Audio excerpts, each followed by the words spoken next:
نحمده ونصلي على رسوله الكريم أما بعد فأعوذ بالله من الشيطان الرجيم بسم الله الرحمن الرحيم وإذا بشر أحدهم بالأنثى ظل وجهه مسودا وهو كظيم يتوارى من القوم من سوء ما بشر به أيمسكه على هون أم يدسه في التراب ألا ساء ما يحكمون صدق الله العظيم۔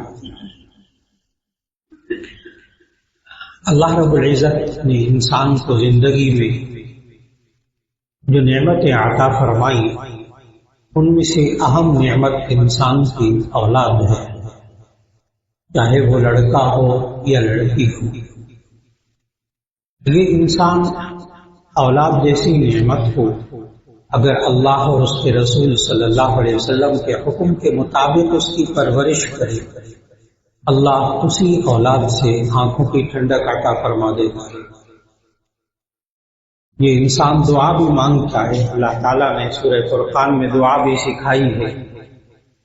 اپنے بچوں کے لیے بہت دعا یہ مانگنی چاہیے کہ ربنا ہب لنا من ازواجنا وذریاتنا قرۃ اعین واجعلنا للمتقین اماما، کہ اے اللہ ہمیں اپنے گھر والوں سے، اپنی اولاد سے آنکھوں کی ٹھنڈک عطا فرما، وجعلنا للمتقین اماما، اور ہمیں پرہیزگاروں کا بھی رہنما بنا۔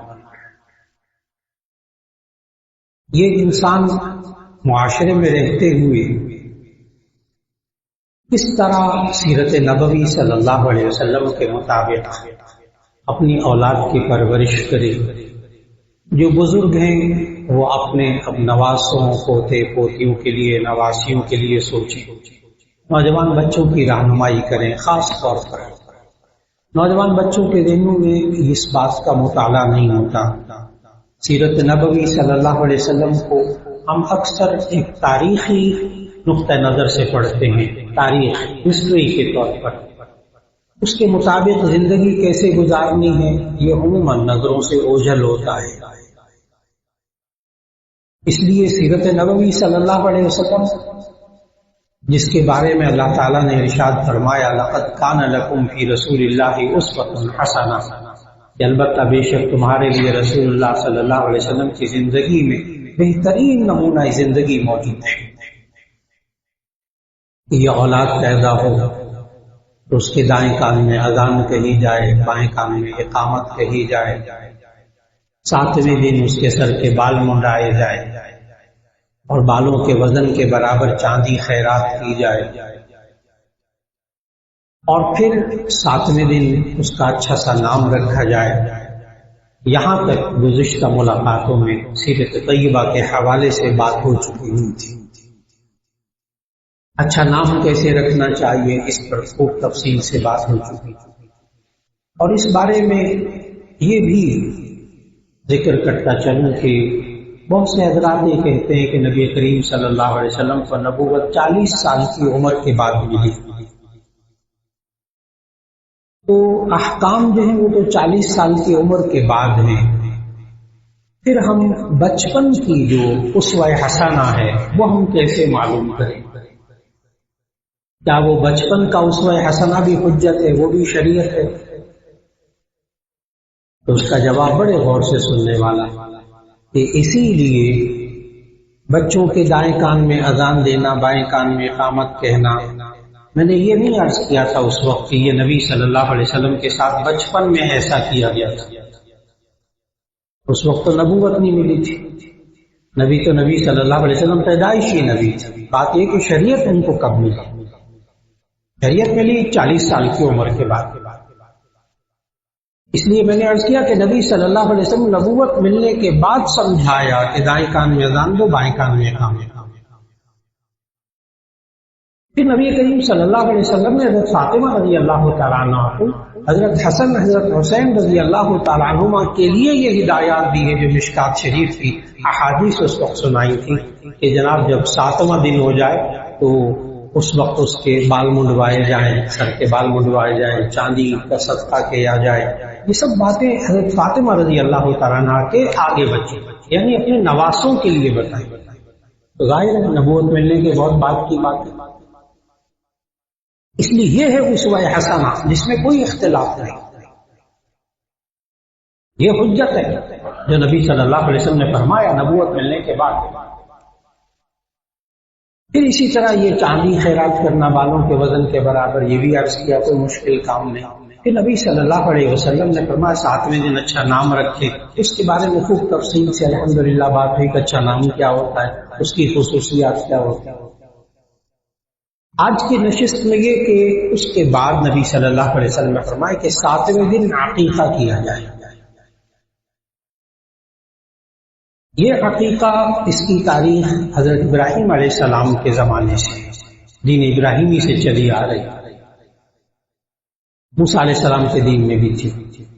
چنانچہ یہود بھی اس وقت عقیقہ کرتے تھے. جب نبی صلی اللہ علیہ وسلم مدینہ طیبہ میں آئے ہیں تو یہودی عقیقہ کرتے تھے. نبی صلی اللہ علیہ وسلم نے 7ویں دن فرمایا. یہ عقیقہ کرنا سنت غیر مؤکدہ،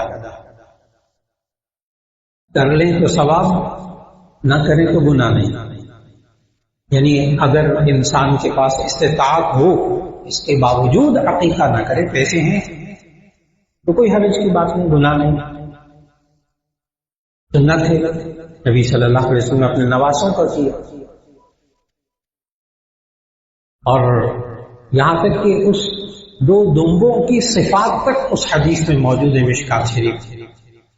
کبشین املحین اقرنین، 2 سینگوں والے دمبے قربان کیے. اور 7ویں دن فرمایا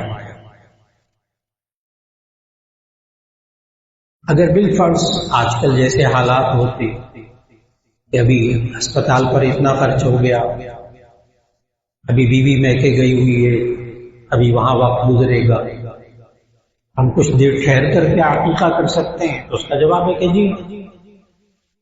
کیا 7ویں دن کرنا ضروری ہے؟ تو ضروری کا لفظ درمیان میں سے نکال دیں. نہ فرض ہے نہ واجب ہے 7واں دن، نہ فرض ہے نہ واجب ہے نہ سنت مؤکدہ ہے. سنت غیر مؤکدہ.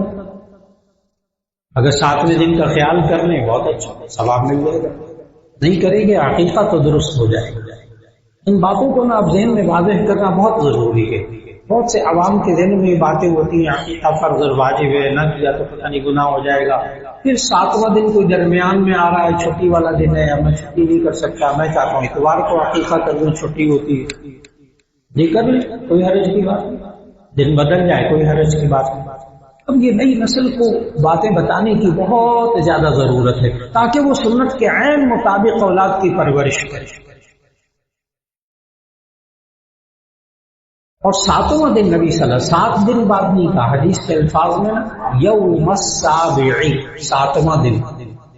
اس پر پھر محدثین گہرائی میں گئے اور کہا کہ 2 ہفتے بعد عقیقہ کر لیں، 10 ہفتے بعد کر لیں، 10 مہینوں کے بعد کر لیں، 6 مہینے بعد کر لیں عقیقہ جائز. اور 7ویں دن کا آپ خیال رکھ لیجیے. اور اس کی ٹیکنیک بہت آسان سی، اگر نہ یاد رہے تو کم از کم دن تو یاد ہوتا ہے. اس دن بچے کی پیدائش ہو تو جس دن بچے کی پیدائش ہو اس سے 1 دن پہلے عقیقہ کر لیجیے. 2 مہینے 3 مہینے سال بعد وہ 7واں دن ہی ہوگا. مثال کے طور پر ہفتے کے دن جب بچے کی پیدائش ہوئی، آپ جمعے کے دن عقیقہ کر لیجیے، جب مرضی کریں، 3 مہینے بعد کریں، وہ 7واں دن ہوگا. یہ آسان سا ذہن میں رکھنے کا طریقہ.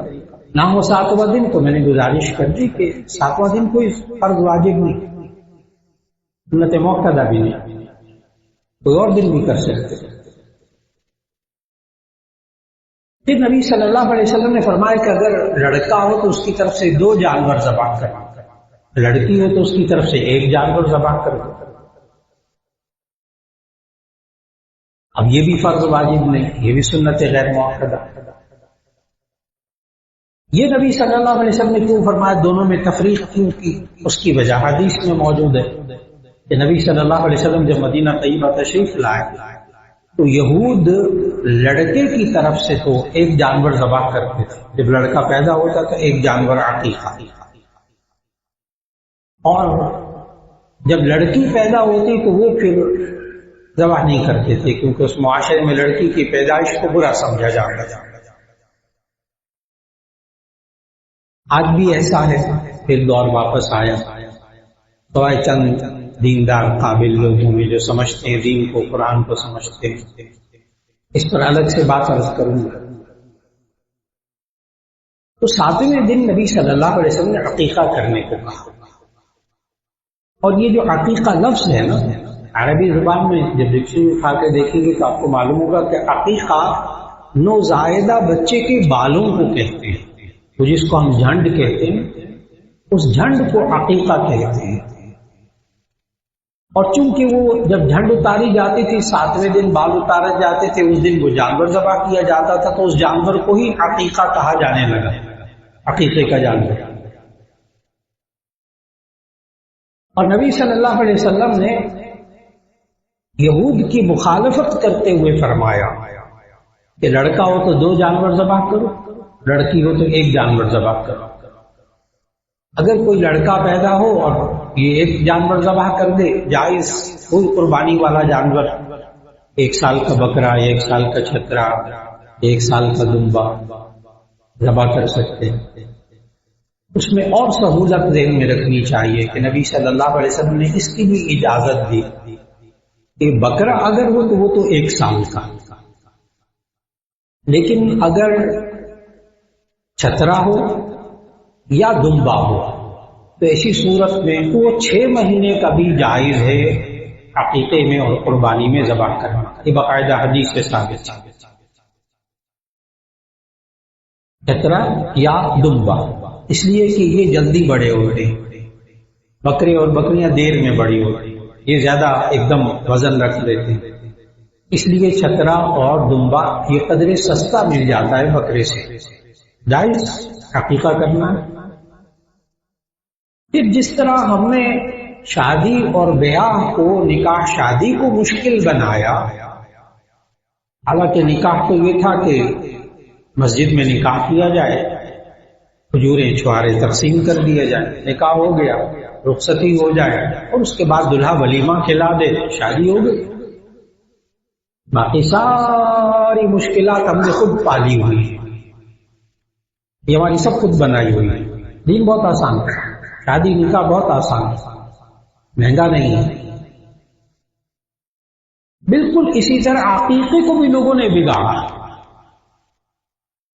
اب وہ عقیقہ ہوگا، کارڈ بھی تقسیم ہوں گے، کارڈ بھی چھپوانے ہیں، پھر وہ دعوت بھی ہوگی، کھانا بھی پکے گا، پھر وہ جتنے افراد آنے والے ہوں گے وہ بھی ہدیہ تحفہ کوئی لے کر آئیں گے، پیسے دیں گے یا گفٹ دیں گے، اور پھر وہ جو آئیں گے وہ بھی اپنے نئے کپڑے بنوائیں گے۔ ایک عقیقے کی دعوت کو نمٹانے کے لیے پورے خاندان کا پتہ نہیں کتنا خرچ ہوتا ہے، نتیجہ یہ ہوتا ہے وہ عقیقہ ہی نہیں کرتے۔ حالانکہ عقیقہ کیا کہ آپ نے جانور ذبح کیا، عقیقہ ادا ہو گیا، اس کے بعد اس کے گوشت کو وہ قربانی کی طرح ہے، سارا گوشت گھر کے افراد خود کھا سکتے، وہ صدقہ نہیں ہوتا۔ 3 حصے کر لیجیے، ایک حصہ غریبوں کو دے دیجیے، ایک حصہ گھر میں رکھ لیجیے، ایک حصہ رشتہ داروں میں دے دیجیے، اور اگر رشتہ دار زیادہ ہیں تو سارے رشتہ داروں کو دے دیجیے، تھوڑا سا گھر میں رکھ لیجیے، عقیقہ ہو گیا۔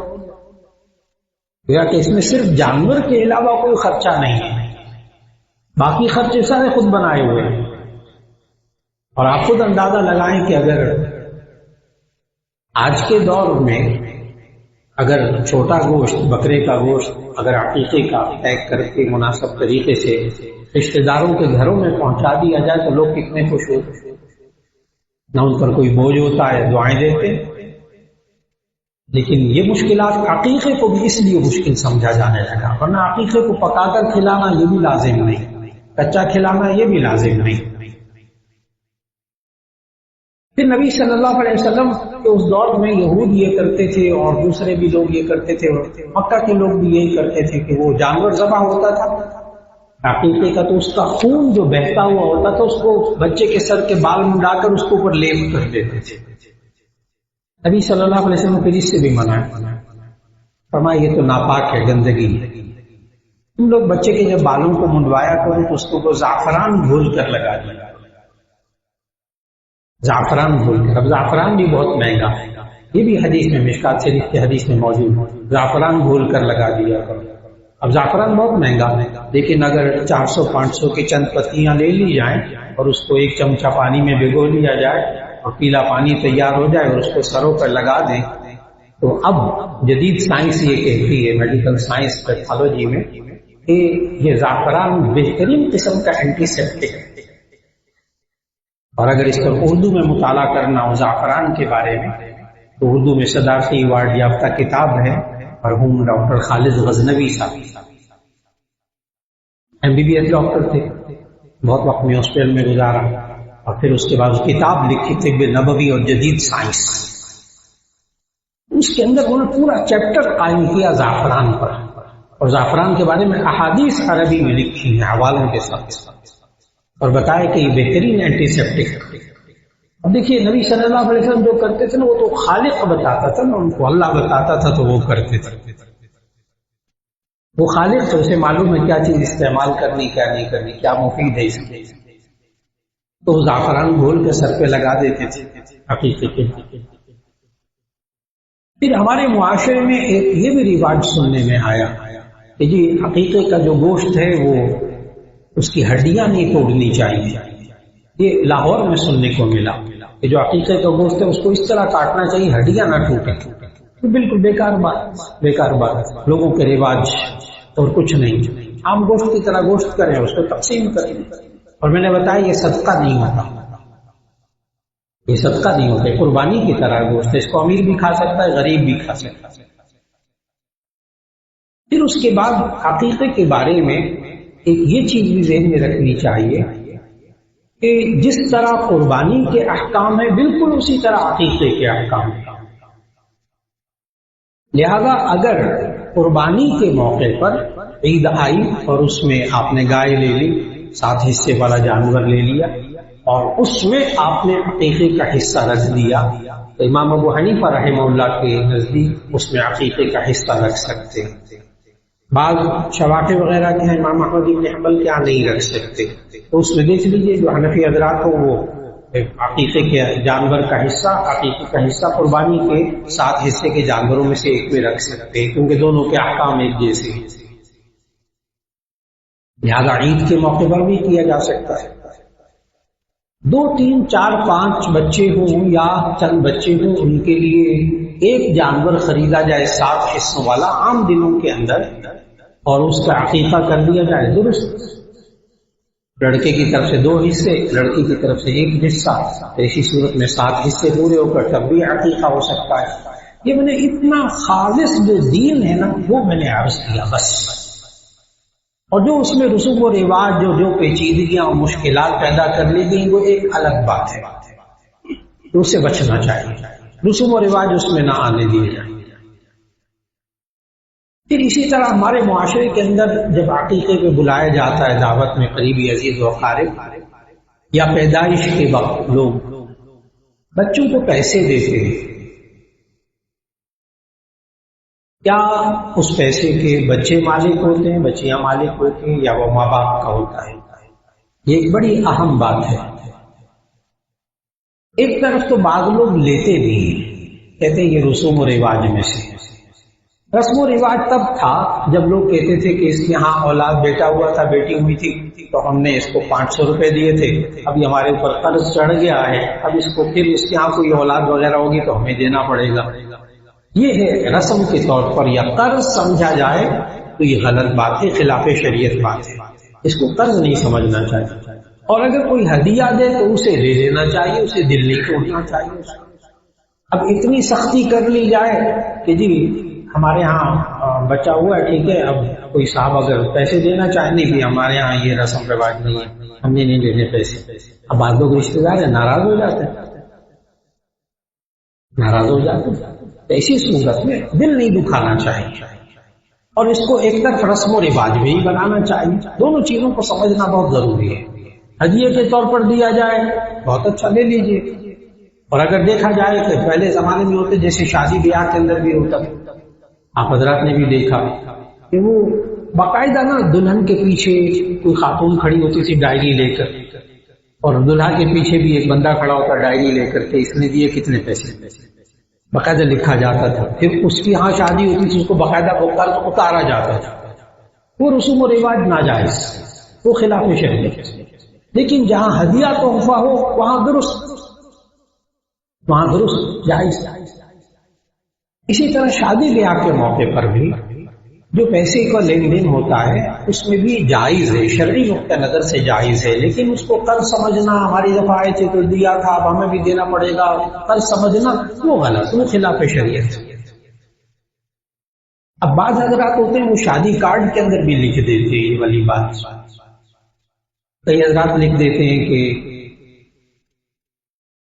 نقد رقم کیش کی صورت میں ہدیہ قبول کیا جائے گا، باقی کے لیے معذرت سے. اس لیے کہ وہ ٹی سیٹ ہیں تو ڈھیر لگ جاتا ہے، اور واٹر سیٹ ہے اس کا ڈھیر لگ جاتا ہے، استریوں کا ڈھیر لگ جاتا ہے، ہر ایک تحفے دیتا ہے وہ بیکار ہو جاتی ہے، ضائع ہو جاتی ہے.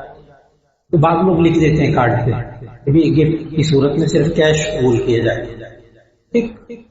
بعض حضرات ایسے بھی شادی کارڈ اس موسم میں دیکھنے کو ملے کہ جہاں لکھا ہوتا ہے کہ عذرائے کرم کسی قسم کا تحفہ نہ دے، قبول نہیں کیا جائے گا، چاہے کیش ہو وہ بھی قبول نہیں کیا جائے گا.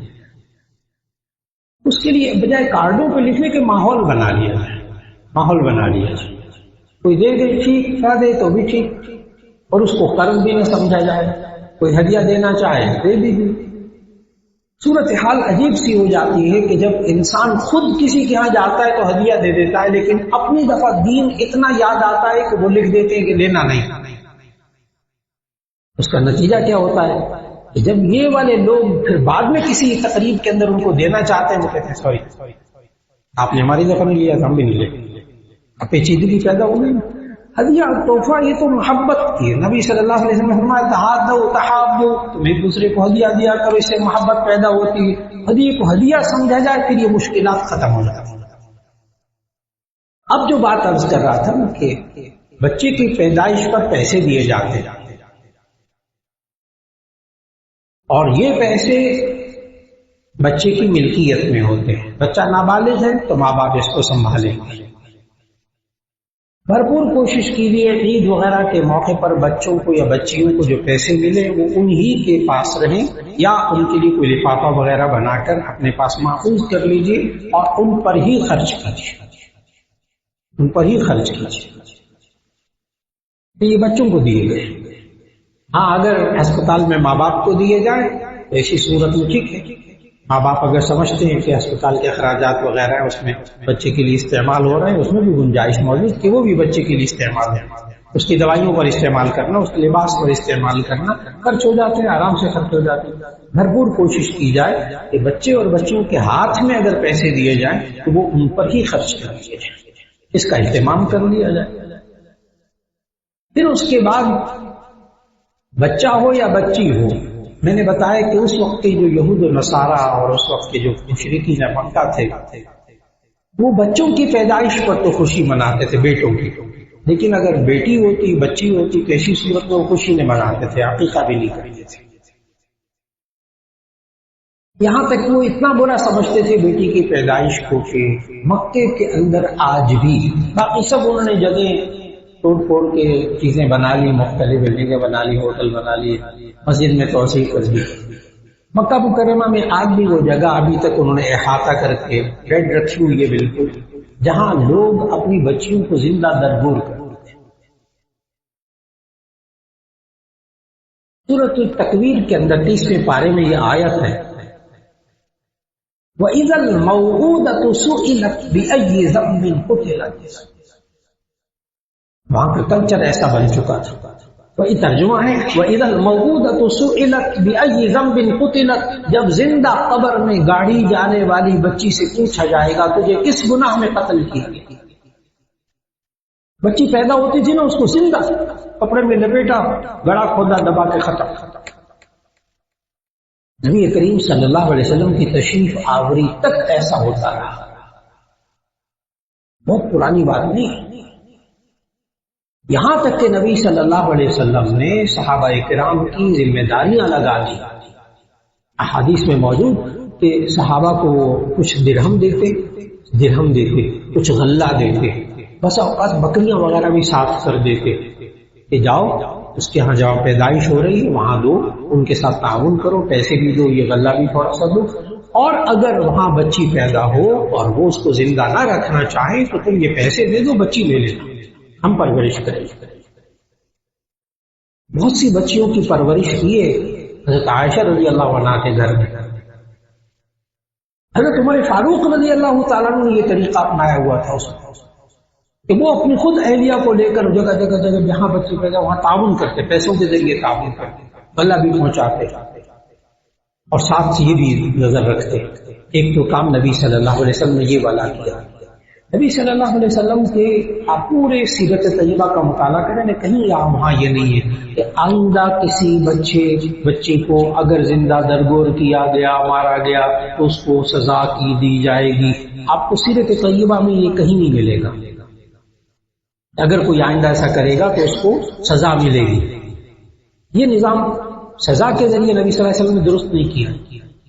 ایک تو تعاون، مالی تعاون، اور آپ بوجھ سمجھ رہے ہیں ہم پال لیں گے۔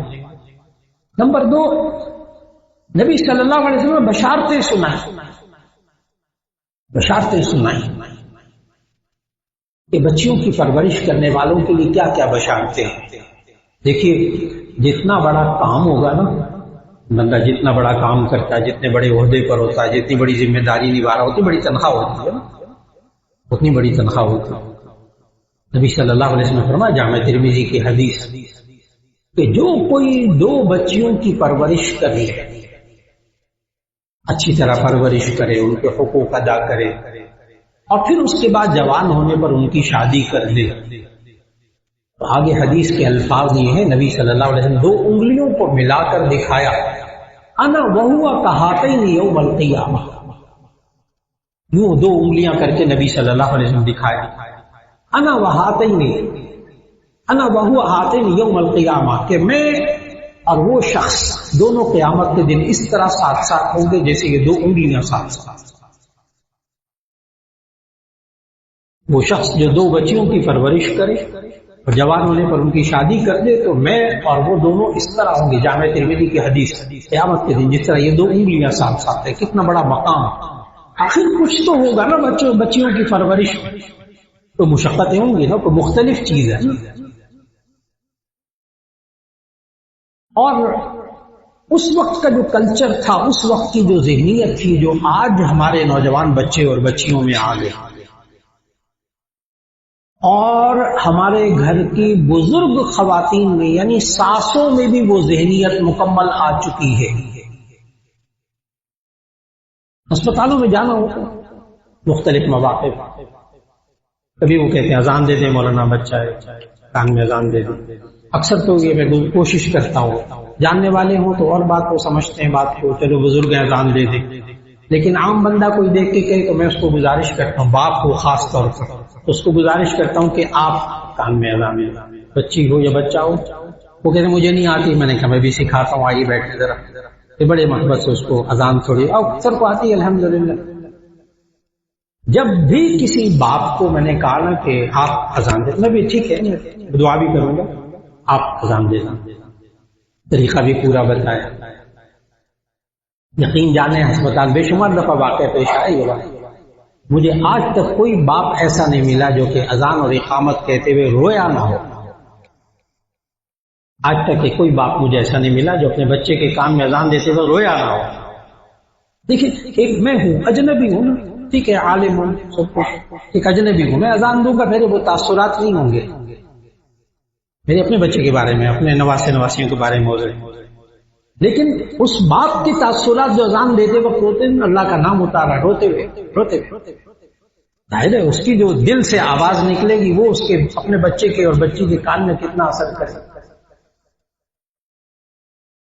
لیکن ہسپتالوں کے اندر بھی یہ حال ہو چکا ہے کہ پہلے سے وہ سارے، اب تو میڈیکل ہاسپٹل کے اندر یہ الٹرا ساؤنڈ سے پہلے معلوم ہو جاتے تھے کہ لڑکا اور لڑکی ہے۔ اب مجھے ریڈیولوجسٹ جو ڈاکٹر حضرات ملتے ہیں یہ الٹرا ساؤنڈ کرنے والے، پتہ کیا کہتے ہیں مجھے، کہتے ہیں مولانا ہم نے لڑکا لڑکی بتانا بند کر دی اور وجہ بتائی، کہتے ہیں اگر ہم لڑکی بتا دیتے ہیں کہ لڑکی پیدا ہوگی، پتہ ہوتا ہے ہمیں اگر ہم بتا دیتے ہیں تو پیدائش سے پہلے طلاق تک نوبت آ جاتا ہے۔ ہمارے نوجوان پڑھے لکھے لڑکے، پڑھے لکھے گھرانوں میں کی بات کر رہا ہوں، کہ اگر ان کو بتا دیں ان کی لڑکی ہوگی تو کہتے ہیں اپنے گھر بٹھاؤ اس کو، منحوس لڑکی پیدا کرے۔ اور اگر نہ بتائیں اور ہسپتالوں کے اندر جب اولاد پیدا ہوتی ہے تو اسی صورت میں اگر وہ نرس آ کر باہر بتاتی ہے مبارک ہو کہ بیٹی ہوئی ہے، کئی دفعہ دیکھنے کو ملا کہ وہ ساسیں جو تھوڑی دیر پہلے کپڑے شپڑے لے کر وہاں موجود ہوتی ہے لڑکے کی ماں، وہ کپڑے شپڑے چھوڑ کے وہاں چلی جاتی، منحوس کی بیٹی پیدا کی، چلی جاتی ہیں ہسپتال سے چلی جاتی ہیں۔ ایک بیٹی ہو جائے مبارکباد دیتے ہیں، اللہ تعالیٰ مبارک کرے، بیٹیاں بڑی رحمت ہوتی ہیں۔ دوسری بیٹی ہوتی ہے تسلی دلاتے، تیسری بیٹی پر ہمارے لاہور کے گھرانوں میں طلاقوں تک نوبت آئی تیسری بیٹی ہونے پر۔ اور سورہ نحل کی آیت نمبر 58 اور 59 کی تلاوت کیجیے گا، اس کا ترجمہ پڑھیے گا۔ یہ ذہنیت اس وقت کی جب نبی صلی اللہ علیہ وسلم تشریف لائے، اس وقت کی نوجوانوں کے معاشرے میں ذہنیت تھی۔ دو آیتیں پڑھنے لگا، اس کا ترجمہ بار بار نوجوان اولادوں کو، آج بچے اور بچیوں کو سمجھائیں، گھر والوں کو سمجھائیں، دو آیتوں کا ترجمہ دکھائیں، پڑھائیں ان کو کہ یہ مسلمانوں کی شان نہیں ہے یہ والی ذہنیت، یہ تو کافروں کی شان اللہ نے بیان کی ہے کہ کافروں کی حالت ایسی تھی، ان کی سوچ ایسی تھی۔ دو آیتیں اور اس کا ترجمہ، سورہ نحل 14واں پارہ اور اس کی آیت نمبر 58 اور 59 تلاوت کیجیے، ترجمہ پڑھیے۔ وَإِذَا بُشِّرَ أَحَدُهُمْ بِالْأُنثَىٰ، یہ دو آیتیں آج شروع میں تلاوت کی تھی۔ وَإِذَا بُشِّرَ أَحَدُهُمْ بِالْأُنثَىٰ ظَلَّ وَجْهُهُ مُسْوَدًّا وَهُوَ كَظِيمٌ يَتَوَارَىٰ مِنَ الْقَوْمِ مِنْ سُوءِ مَا بُشِّرَ بِهِ أَيُمْسِكُهُ عَلَىٰ هُونٍ أَمْ يَدُسُّهُ فِي التُّرَابِ أَلَا سَاءَ مَا يَحْكُمُونَ۔ ترجمہ عرض کرنے لگا، وَإِذَا بُشِّرَ أَحَدُهُمْ بِالْأُنثَىٰ، اور جب ان میں سے کسی ایک کو خوشخبری دی جاتی ہے بیٹی کے پیدا ہونے کی، وَإِذَا بُشِّرَ أَحَدُهُمْ بِالْأُنثَىٰ، جب ان میں سے کسی کو خوشخبری دی جاتی ہے بیٹی کے پیدا ہونے کی، ظَلَّ وَجْهُهُ مُسْوَدًّا، تو اس کا چہرہ کالا ہو جاتا ہے، وَهُوَ كَظِيمٌ، اس حال میں کہ وہ غصے میں ہو۔ آیت نمبر 59، یتوارا من القوم من سوء ما بشر به، وہ چھپتا پھرتا ہے قوم سے، لوگوں سے، رشتہ داروں سے، من سوء ما بشر به، اس بری خبر کی وجہ سے جو اسے سنائی گئی ہے کہ تیرے ہاں بیٹی ہوئی ہے۔ ایمسکہ علی ہون ام یدسہ فی التراب، یا تو اسی بات پر اس کو روکے رکھے، ام یدسہ فی التراب، یا مٹی میں اس کو دبا دے بیٹی کو۔ الا ساء ما یحکمون، اگر وہ بہت برا فیصلہ ان کا جو یہ کرتی ہے، آج مٹی میں تو نہیں دباتے،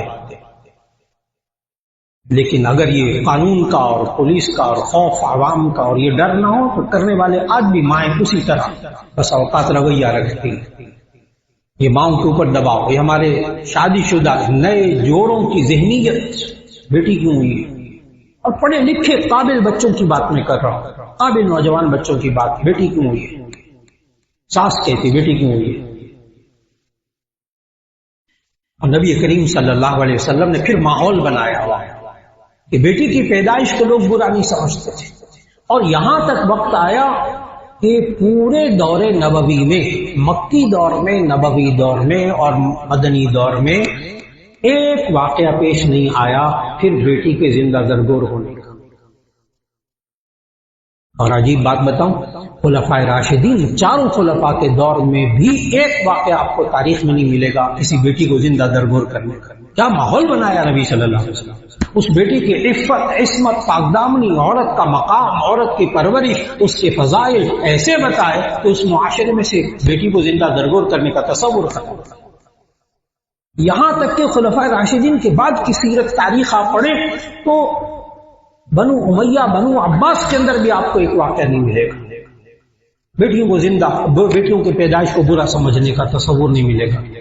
پھر اس کے بعد مغلیہ دور تک آپ کو برے صغیر میں بھی نہیں ملے گا، لیکن پھر اس کے بعد جب ہندوانہ عقائد اور ہندوانہ رسوم اور عفت و پاکدامنی عورت کو برا سمجھنے کا پھر عمل شروع ہوا.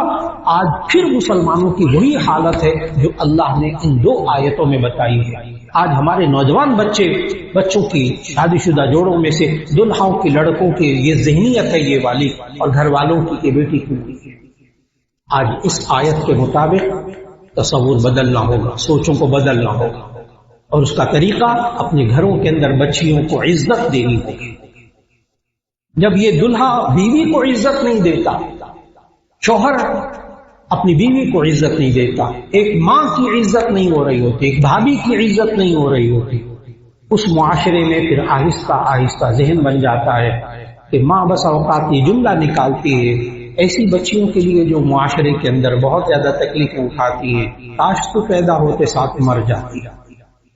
یہ اس وقت جملے سننے کو ملتے ہیں کب؟